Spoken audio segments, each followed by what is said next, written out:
Magandang oras mga kababayan, mga ka-Golden Boy. Meron tayong bigyan ng reaksyon dito. Ito yung balitang aatake na daw ang China sa Taiwan. At kapag ginawa yun ng Taiwan, ay sasali na ang Japan sa giyera. Kaya ito, pinapakita dito ang strategy ng China kung paano sila aatake ng mabilis sa Taiwan. At ang nakakabahala dito ay kasama pala ang northern part of the Philippines, itong Bataan Channel, yung mga Bataan, yung mga isla dyan sa Bataan, ay kasama pala yan na maapektuhan kasi dyan tatambay yung mga battleships ng China. At doon din sa Senkaku Island sa Japan, ay tatambay din doon ang mga battleship ng China. Kaya anong ginagawa ng mga battleships sa ating karagatan at sa karagatan ng Japan? Kaya tama ang sinabi ni PBBM na kapag nagkagira sa China-Taiwan, kasali talaga ang Pilipinas. Hindi yan maiwasan. Yan ang sabi ni PBBM. Kaya puspusan ng paghanda ng Amerika at Pilipinas diyan sa northern tip of Luzon, sa northern tip, sa dulo ng Luzon, ay mayroong bagong EDCA sites diyan sa Bashi Channel, sa Bashi Island. Yan yung isla na malapit sa Taiwan. At doon naman sa Senkaku Island, of course, protektado ng Japan, malakas na army ang Japan. Panglima sa buong mundo, ang Japanese Armed Forces. Panglima, pinakamagaling na army pala yan. Mga Japanese, panglima sila, mga kababayan.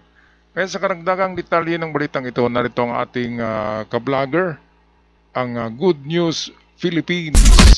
Drinking warm water before bed dropped me from 200 and apparently thousands. China ipinakita ang kanilang gagawing blockade sa oras na umatake ito sa Taiwan. Ayon sa paglalarawan ng mouthpiece ng China, gagamit ito ng 12 mga barkong pandigma at isang aircraft carrier sa unang yugto ng kanilang pagsalakay sa Taiwan. Gagamit din sila ng ilang mga bombers at fighter jets. Makikita nakapwesto ang mga barkong pandigma ng China sa katubigang nasa loob ng territorial waters ng Pilipinas at ang lapit lang nila sa Cagayan na nakaharap sa Philippine Sea. Ito ang isa sa mga dahilan at rason kung bakit pinapalakas ng Pilipinas at Amerika ang depensa ng bansa sa Hilagang Luzon. Ayan mga kababayan, grabe pala yung kadami yung barko ng China na gagamitin nila sa Taiwan. 20 na battleships, merong aircraft carrier at merong mga jet fighters. Sabay-sabay na atake yan. Ang problema ay i-standby yung mga battleships nila doon sa karagatan ng Japan at Pilipinas. Kaya ito talaga ang talagang madamay talaga tayo. Wala tayong kawala eh. Damay na damay talaga tayo. Kasi pati Bataan Islands ay diyan tatambay ang ang battleships ng China. Inandyan pa naman ang EDCA sites ng Amerikano, kaya hindi pwedeng diyan sila tatambay. Talagang magkagulo. Talagang kasali ang Pilipinas. Kaya nga, sa pinagtrabahuan ko na kolehiyo, ako'y nag-part-time as instructor, professor sa isang kolehiyo, ay sidsira na yung pagtitraining ng ROTC, Naval Cadets, Naval Department, ibig sabihin sa karagatan. Kaya parte kasi yan sa sa programa ngayon ng reservist. Yung mga ROTC, automatic reservist yan eh. Kaya pagdating ng kung mangyari man yung giyera, ay mas marami ang reserve kaysa mga active personnel ng AFP, ng Armed Forces. Mas marami ang reservist kasi kasama dyan ang mga estudyante. At hindi lang yan, yung mga graduate din na katulad ko, reservist din ako. Kaya lang, kung ipatawag tayo ay marami kasi tayong meron tayong pamilya, meron tayong dapat gawin, di ba? Paano na lang, pati pag-vlog natin, maiwan natin kung sasali tayo diyan sa... Pero gusto kong sumali, pero maraming trabaho. Kaya pipiliin ko na Ako'y ano na lang, manatili na lang dito sa studio at mag-vlog na lang sa inyo mga kababayan. Kung mangyari yung tinatawag na the World War III.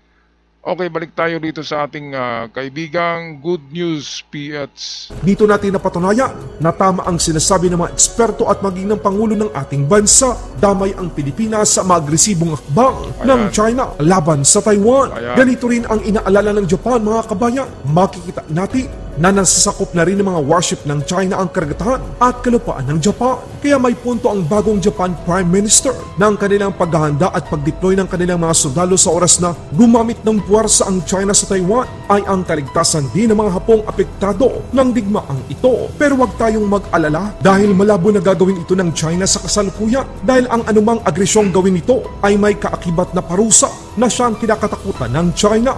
Ayan, so ito mga kababayan ay palagay ko nga ay magdalawang isip ang China sa pag-atake sa Taiwan dahil nga preparado ng Taiwan eh. At hindi lang yan, ang Taiwan ay backup ng Amerika at tayo rin sa Taiwan ay meron tayong kasunduan eh na kung atakihin yung isa ay tutulong ang Pilipinas. At hindi lang yan, ang Japan din ay protektado ang Taiwan eh. Paano na lang kung atakihin ng China, hindi putaktiin talaga ang China. Ang Japan pa naman ngayon ay napakaraming eroplano at mga eroplano nila ay made in US. Mga F-35, mga 5th generation of fighter jets. Yung sa China naman, salita lang yung 5th generation or 5th generation, hindi totoo yun. Yung mga eroplano ng China, ang technology ay galing sa Russia at makaluma, mga MiG pa yun, mga MiG model. Ang itsura lang yung maganda. Kaya magdalawang isip ang China sa pag-atake sa Taiwan dahil nga narito ang Pilipinas, narito ang Japan, nariyan pa ang South Korea, nandyan ang Amerika, nandyan ang Australia, di ba? At baka tutulong pa ang India, mga kababayan. Kaya dalawang isip ang China diyan. Ang China ay magaling talaga yan sa pananakot. Biruin nyo naman, sinabi nila, pugutan nila ng ulo yung Prime Minister na babae ng Japan. Ay nagagalit talaga ang mga Hapon sa sinabi na ganun. Kasi ang sanay mamugot ng ulo ay mga Hapon eh. Anong nangyari sa Nanjing Massacre, di ba? Pinugutan ng mga ulo yung mga inchik ng mga Hapon. Kaya wag sila magsalita ng pugot-pugot ulo dahil sa mas magaling mamugot ng ulo ang Hapon dahil sa mga samurai. Dahil dala-dala nila yung kanilang samurai palagi. Ayan, di ba mga kababayan? Nananakot lang eh, ang China eh. Nananakot. At kapag ituloy nila itong pag-atake sa Taiwan, talagang putaktiin sila ng Japan, ng Pilipinas, ng US, ng South Korea, at ng Australia. Alright, tapusin na natin ng video courtesy sa atin ng Good News Philippines. China overacting sa isyu patungkol sa pagsuporta ng Japan sa Taiwan. Inamin ng mga nangunang mouthpiece ng China na si Victor Gao na shocking para sa kanila ang ginawa ni Japanese Prime Minister Sanae Takaichi. Ngayon gusto ng China na maging ang Japan ay takutin. Prime Minister Takaichi's statements are shocking and will really push the situation into an abyss as far as Japan is concerned. Don't play with fire, because you are talking about Japan getting involved militarily against China. Ito naman yung galunggong na spokesperson ng China. Tinatakot ang Japan eh. Sabi niya, don't play with fire. Anong fire?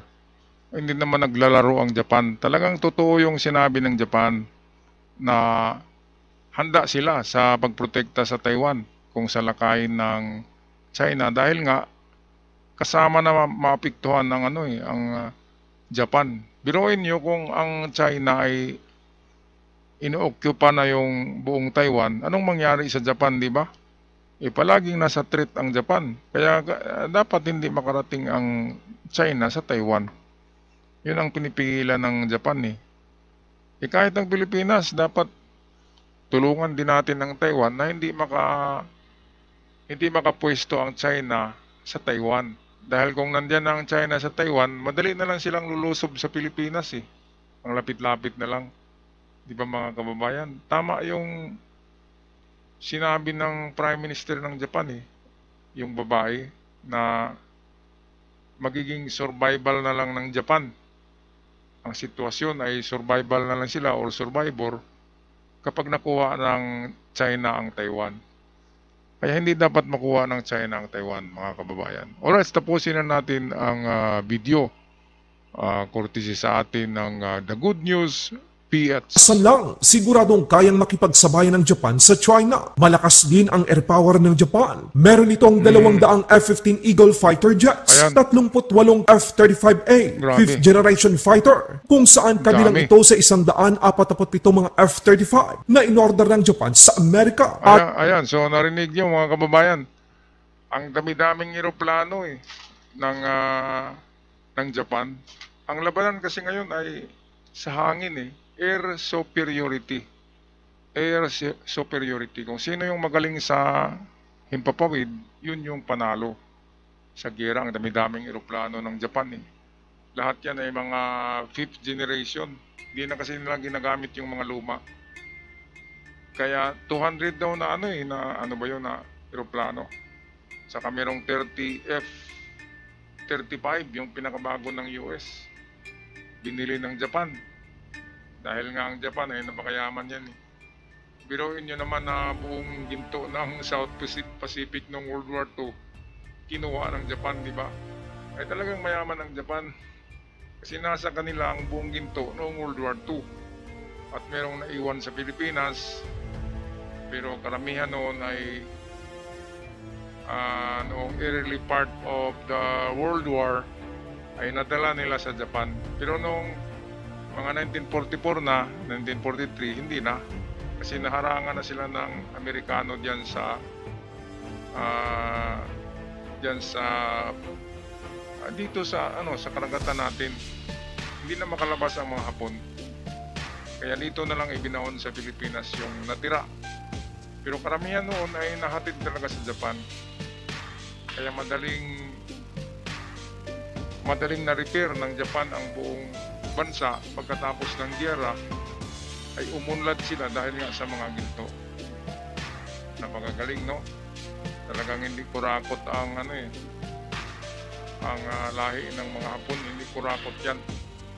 Mga honest na mga tao talaga yan, Hapon. Okay mga kababayan, anong masabi nyo dito sa pahayag ng Japan at ng Pilipinas na kapag atakihin ng Taiwan ay talagang apektado tayo? Yun na rin yung sabi ni PBBM. Sinabi yun ni PBBM mga 3 months ago na kapag atakihin ng Taiwan ay wala tayong magawa kundi dumipinsa kasi apektado tayo. Alright, pag-comment na lang sa ating comment section at ako'y magpaalam na. Maraming salamat. Love and peace. Hanggang sa muli. Paalam.